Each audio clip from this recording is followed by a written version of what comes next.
बिस्मिल्लाहिर्रहमानिर्रहीम। अस्सलाम वालेकुम स्टूडेंट्स। 17th चैप्टर पढ़ रहे हैं हम। कल इसका लेक्चर दिया था, कोई आवाज़ का इशू था तो मैंने कहा दोबारा रिकॉर्ड करके आपको सेंड करूँगा इंशाल्लाह। तो उसी सिलसिले में मैं हाज़िर हुआ हूँ। 17th chapter physics of solids. तो इस चैप्टर में जो पहले 1-2 पेजेस हैं वो स्मार्ट सिलेबस में शामिल नहीं हैं, ठीक है। जो पहला आर्टिकल शामिल है वो है डिफॉर्मेशन इन सॉलिड्स, तो यहीं से हम स्टार्ट करेंगे। अच्छा, सबसे पहली बात तो यह है कि डिफॉर्मेशन से मुराद क्या है। डिफॉर्मेशन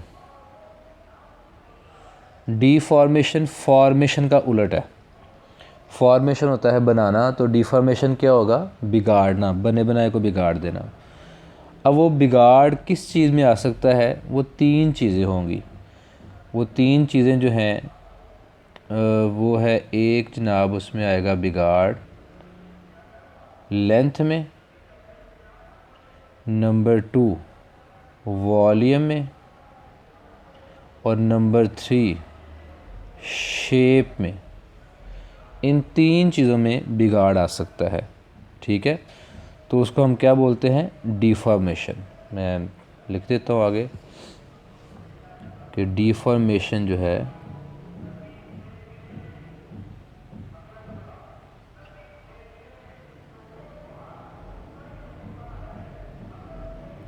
डिफॉर्मेशन 3 तरह की है। बिगाड़ पैदा करना, डिफॉर्म करना, डिस्टॉर्ट कर देना। इसको डिस्टॉर्ट भी कहते हैं। अब ये 3 चीज़ों में डिस्टॉर्शन आ सकती है। पहली चीज़ क्या है? लेंथ। दूसरी चीज़ क्या है? वॉल्यूम। और तीसरी चीज़ क्या है? शेप, ठीक है। आप किसी रबर बैंड को अगर खींचते हैं, आप इस पे दोनों तरफ फोर्स लगाएं। आपने जनाब दोनों साइड पे फोर्स लगाई आउटवर्ड डायरेक्शन में, तो उससे क्या होगा कि जो रबर की बैंड है उसकी लेंथ में इजाफा हो जाएगा। लेंथ बढ़ जाएगी, वो बारीक भी हो जाएगी पहले से, उसका वो एक क्रॉस सेक्शन एरिया पहले से कम हो जाएगा। अच्छा, इस तरह का जो चेंज आता है इसको क्या कहा जाता है? इसको कहते हैं लीनियर डिफॉर्मेशन, या जिसको हम आगे नाम एक यूज़ करेंगे टेंसाइल डिफॉर्मेशन। अच्छा, ये जो डिफॉर्मेशन होती है इसको हम स्ट्रेन भी कहते हैं, ठीक है। तो इसको हम लीनियर या टेंसाइल डिफॉर्मेशन या स्ट्रेन का नाम देंगे जब भी लंबाई में इजाफा हो, ठीक है जी। दूसरा जो चेंज है नंबर 2, वो है जनाब, अगर आप किसी बैलून में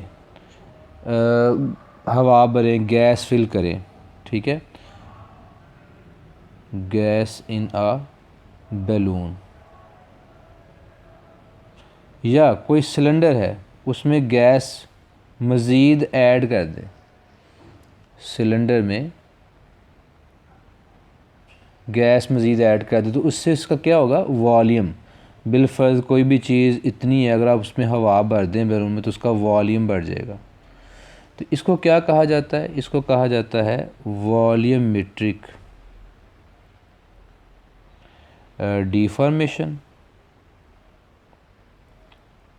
या फिर स्ट्रेन, जिसको हम अगले एक आर्टिकल में पढ़ेंगे कि स्ट्रेन कहते हैं डिफॉर्मेशन को। कितनी डिफॉर्मेशन, बिगाड़ कितना पैदा हुआ है। जो तीसरी टाइप है, मसलन आप कोई बॉक्स है एक, ये बॉक्स जैसे कार्टन होता है ना घरों में, या कोई जूस का डिब्बा या जूते वाला डिब्बा, आप शूज़ लेके आते हैं, उसका बॉक्स जो होता है, आप इस पर फोर्स लगाएं, यहाँ से इस कॉर्नर से फोर्स लगाएं और यहाँ इस कॉर्नर से इनवर्ड फोर्स लगा दें, तो इस बॉक्स की ये शेप थोड़ी सी टेढ़ी हो जाएगी। अब यहाँ पे शेप में चेंज आया है, तो ये जो शेप में डिफॉर्मेशन आई है इसको पता क्या बोलते हैं? इसको कहते हैं शियर डिफॉर्मेशन, या फिर जैसे कि मैं बार बार नाम यूज़ कर रहा हूँ स्ट्रेन, जो आपने शायद मैट्रिक में पढ़ा हो, तो शीयर डिफॉर्मेशन या स्ट्रेन कहा जाता है इसको। ठीक है स्टूडेंट्स, तो ये 3 तरह का बिगाड़ आ सकता है। अब ये बिगाड़ आता क्यों है?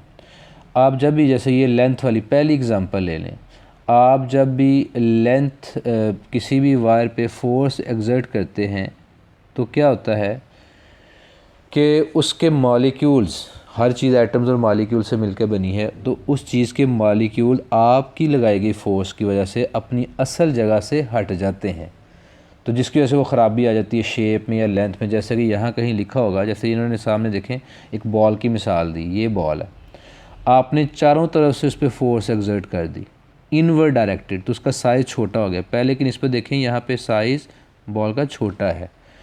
अगर फोर्स रिमूव करेंगे तो बॉल वापस अपनी ओरिजिनल पोजीशन में आ गई।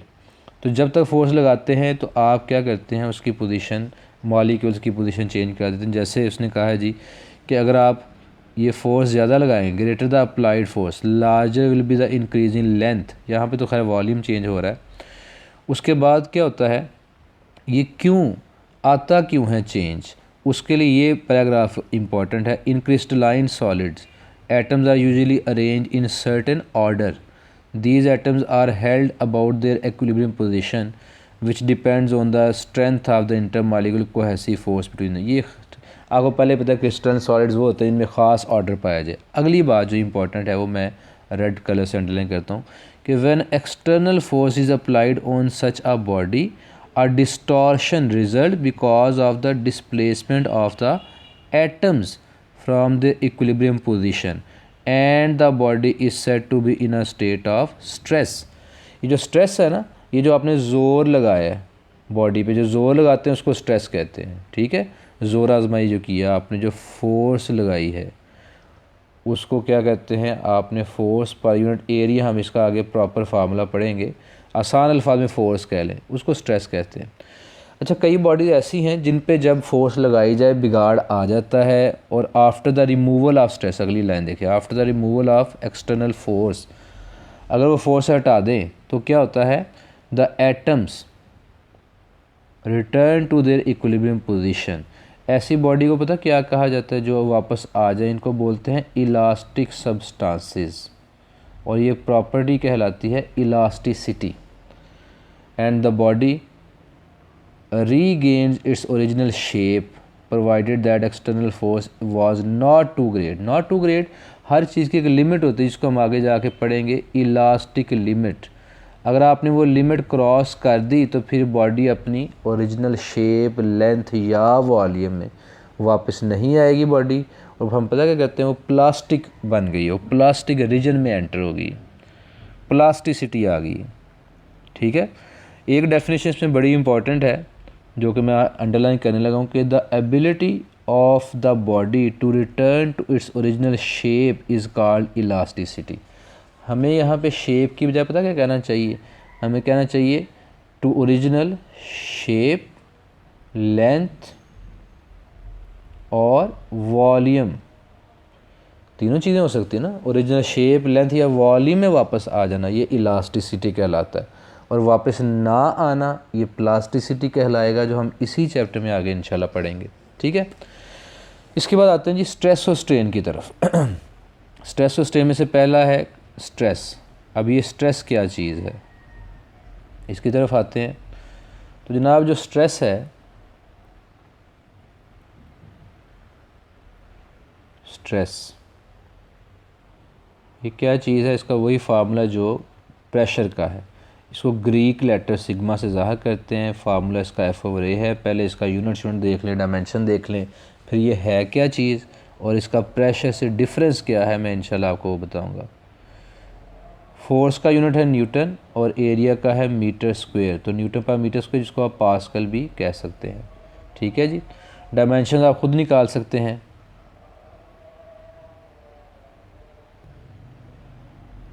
अच्छा, इसकी डेफिनेशन पहले देख लेते हैं बुक में जो लिखी है, और फिर मैं प्रेशर से इसका डिफरेंस बताता हूँ।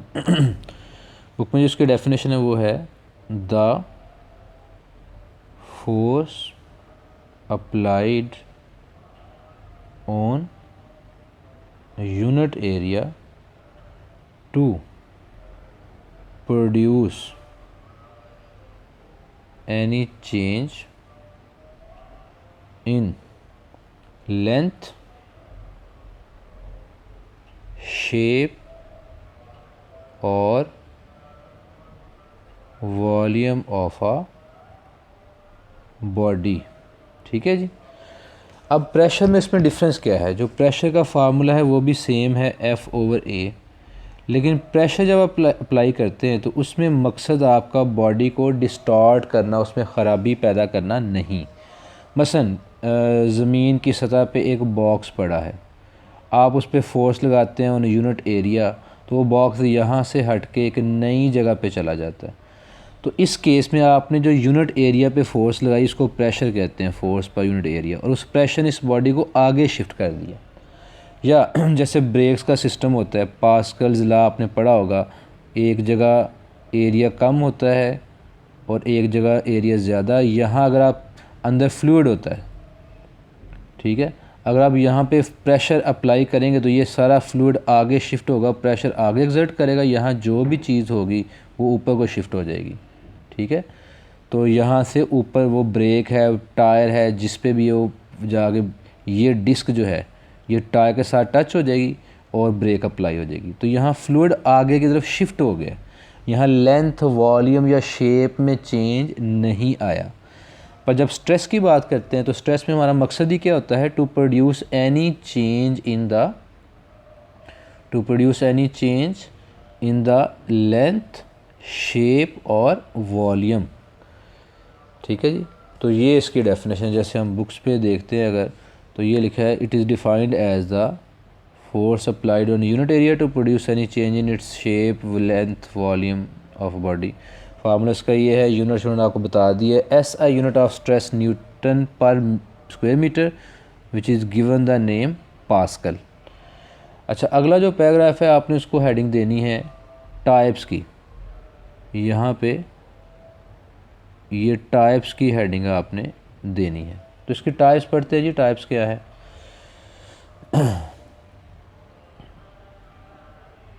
इसकी 3 टाइप्स हैं।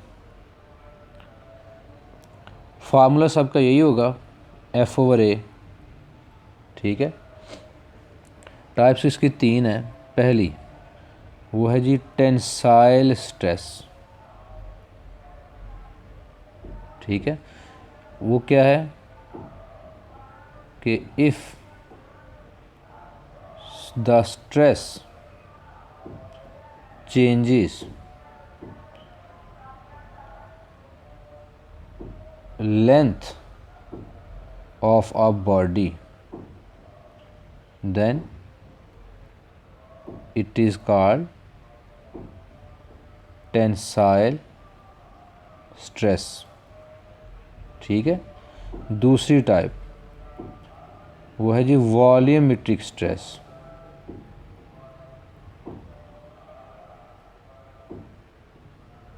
वॉल्यूमेट्रिक स्ट्रेस क्या होता है? If the stress changes the volume of a body, it is called volumetric stress। तीसरी और आखिरी टाइप जो है इसकी वो है shear स्ट्रेस। अब ये shear स्ट्रेस क्या है? इफ़ द स्ट्रेस या applied stress changes the shape of a body, it is called shear stress. ठीक है जी, ये इसकी 3 टाइप्स हैं। अब इनके बारे में कोई MCQ पूछता हूँ आपसे मैं, MCQ बाज़ाहिर लगता है इस फार्मूला बहुत सिंपल है, तो फार्मूले इसके MCQ भी इंतहाई सिंपल होंगे, यकीनन ऐसा ही है, लेकिन कुछ टेक्निकल MCQs भी हैं, और जितने आप लायक बच्चे हैं आपसे MCQ भी ज़ाहिर बात है टेक्निकली पूछने चाहिए। तो मैं उन्हीं से स्टार्ट करता हूँ। पहला MCQ है जी कि if the force applied on a body, या आप वायर कर लें, यानी आप किसी वायर पे फोर्स लगा रहे हैं, ठीक है। जैसे ये वायर है, मैं डायग्राम भी बना देता हूँ, ये वायर है, वायर ए, इसको वायर ए कह लेते हैं, और इस पे आप फोर्स लगा रहे हैं 10 न्यूटन। एक और वायर है जिसका रेडियस आधा है, ये वायर बी है, ये बारीक वायर है, इसका रेडियस आधा है। अगर इसका रेडियस आर है तो इसका रेडियस r/2 है। इस पे भी सेम फोर्स अप्लाई करते हैं आप, 10 न्यूटन, ठीक है। तो if the force applied on a wire A, या wire A of a radius r is 10 Newton and stress is sigma, then what will be the stress on a wire B of radius r/2,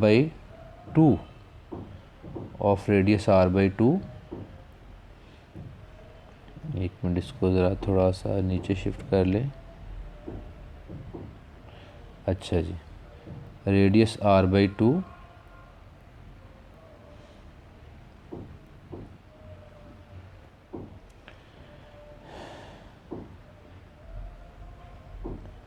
when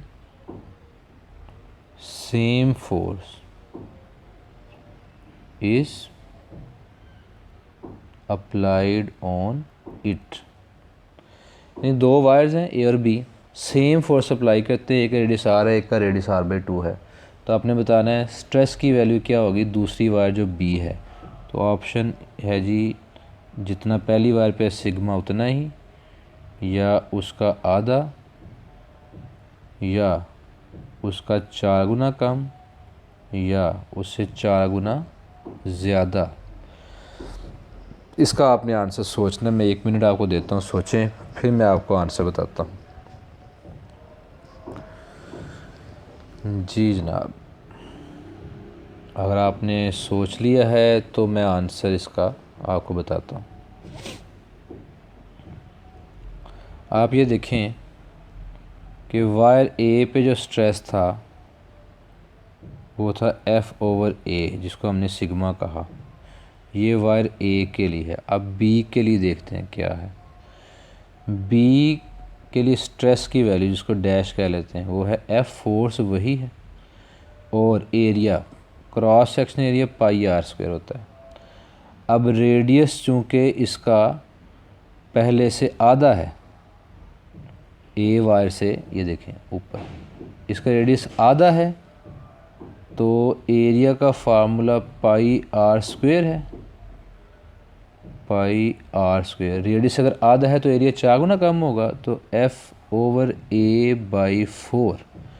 ए के comparison में, wire ए के comparison में इस wire का area 4 गुना कम होगा। अगर area 4 गुना कम है तो ये फार्मूला बन जाएगा F/A × 4। इसका मतलब ये हुआ कि ये वाली जो चीज़ है, ये तो वायर ए का स्ट्रेस था, तो वायर बी पे जो स्ट्रेस है सिग्मा डैश, जिसको ये चलें बी कह लेते हैं, इधर ए कह लेते हैं, डैश की बजाय चलें, तो ए वायर की निस्बत जो स्ट्रेस है वो इस पे 4 गुना ज़्यादा है।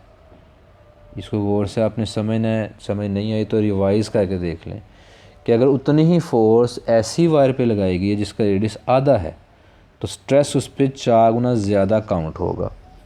ठीक है जी। तो बाकी स्ट्रेन और इससे आगे की जो चीज़ें हैं इंशाल्लाह हम कल पढ़ेंगे, अगले लेक्चर में पढ़ेंगे। आज के लिए इतना ही। अल्लाह हाफिज़।